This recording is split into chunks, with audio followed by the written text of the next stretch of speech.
अधिकार का उपयोग करेंगे और अधिक से अधिक संख्या में जाकर अपना वोट कास्ट करेंगे। मैं उम्मीद कर रहा हूं कि इस बार अच्छा निर्णय जनता लेगी और हम लोगों के काम को, हमारी परफॉर्मेंस को और पार्टी की जो सोच है उसको ध्यान में रखकर आकलन करने के बाद सही निर्णय जनता लेगी, ऐसा मैं मानता हूँ। विवाद बदलेगा सर इस बार 5 साल सरकार? मुझे लगता है कि इस बार जनता चाहती है कि कांग्रेस पार्टी की सरकार दोबारा बने और जो भाजपा का अंदरूनी बिखराव रहा, जो उनकी परफॉर्मेंस रही पिछले 5 साल एज ऑपोजिशन, उसको भी लोग देख रहे हैं। और हम लोगों का जो देश भर में आज जो कार्यकर्ताओं में उत्साह बढ़ा है, जो नई ऊर्जा के साथ काम कर रहे हैं, हाल ही में हम लोगों ने सरकार बनाई है कर्नाटक में, हिमाचल में, उसका भी लाभ हम लोगों को मिलेगा। और पार्टी, हमारी सोच, हमारा जो आगे का विजन है प्रदेश के लिए 5 साल का, उसको लोग आंक रहे हैं, देख रहे हैं। भारतीय जनता पार्टी ने 5 साल यहाँ विपक्ष की भूमिका निभाने में नाकाम रहे हैं, इसलिए मुझे पूरा विश्वास है कि भारी बहुमत के साथ हम लोग यहाँ सरकार बना पाएंगे। सर, इस बार पीएम मोदी खुद जनसभा करने के लिए उतरे थे, क्या असर देखने को मिल रहा है?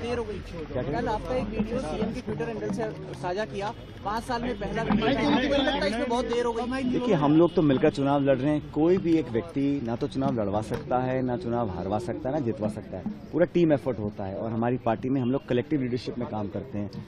2018 में भी यही हुआ था, हम मिलकर चुनाव लड़े और सरकार हम लोगों ने बनाई। हम मिलकर चुनाव इस बार लड़ रहे हैं और उस समय बहुत चुनौती थी, हम विपक्ष में थे, बहुत संघर्ष कर हम लोगों ने लोगों का विश्वास जीता। हम 21 विधायक रह गए थे 200 में से, 5 गुना हमारी सीट बढ़ी, हम सरकार बनाने में कामयाब रहे। इस बार हम सरकार में, हमारे पास प्लेटफॉर्म था, हम डिलीवर कर पाए हैं, लोगों की संसाधनों से लोगों की मदद कर पाए हैं, तो इसलिए थोड़ा काम आसान है। और यहाँ पर जो 30 साल की परंपरा है, 5 साल बीजेपी 5 साल कांग्रेस, उसको लोग बदलना चाहते हैं। और प्रदेश के साथ देश में जो सरकार है उसको भी 10 साल से लोग देख रहे हैं। महंगाई, बेरोजगारी सब लोग देख रहे हैं, इसलिए मुझे पूरा विश्वास है। और जो आप कह रहे हैं कि हम लोग चुनाव मिलकर लड़ रहे हैं, जो बिखराव है, जो खिंचाव है, जो तनाव है, वो भाजपा में है। हम लोग तो पहले भी एक थे, आज भी एक हैं और पार्टी को जरूरत आज है, पार्टी को जरूरत है हम स्टेट में चुनाव जीतें।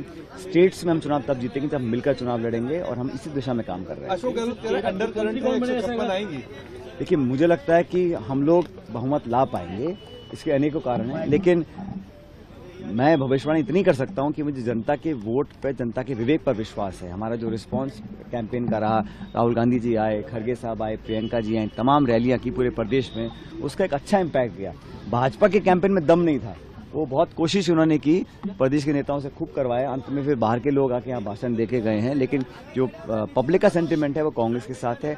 रिस्पांस हमको मिला वो बहुत पॉजिटिव है और हम लोग पिछली बार से ज्यादा बहुमत ला सकते हैं, ऐसा मैं मानता हूँ। प्रधानमंत्री ने आपका नाम लेकर भी कई बार कहा और खासकर कई सभाएं प्रधानमंत्री ने की। मुझे खुशी होती है अगर केंद्र के जो नेता हैं भाजपा के, यहाँ पे आके अपनी रिपोर्ट कार्ड पेश करते हैं कि उन्होंने कितना 10 साल में काम किया, राजस्थान प्रदेश को क्या विशेष परियोजनाएं दी हैं, राजस्थान को स्पेशल स्टेट का स्टेटस दिया है, इन्वेस्ट किया है, हमारे को हमारे अधिकार का पैसा भी तक नहीं मिला है। तो राजस्थान के लोगों के बारे में अपनी रिपोर्ट कार्ड प्रस्तुत करते, अपना विजन प्रस्तुत करते। हम लोग बात करते हैं नौजवान की, किसान की, बेरोजगारी की, महंगाई की, शिक्षा की, चिकित्सा की, सड़कों की, उसकी चर्चा नहीं करना है। तो वो ध्यान भटकाने के लिए इस प्रकार के मुद्दे उठाते हैं और मैं समझता हूँ कि ये जनता समझ रही है कि वो माइंड डाइवर्ट करने के लिए इन बातों को करते हैं।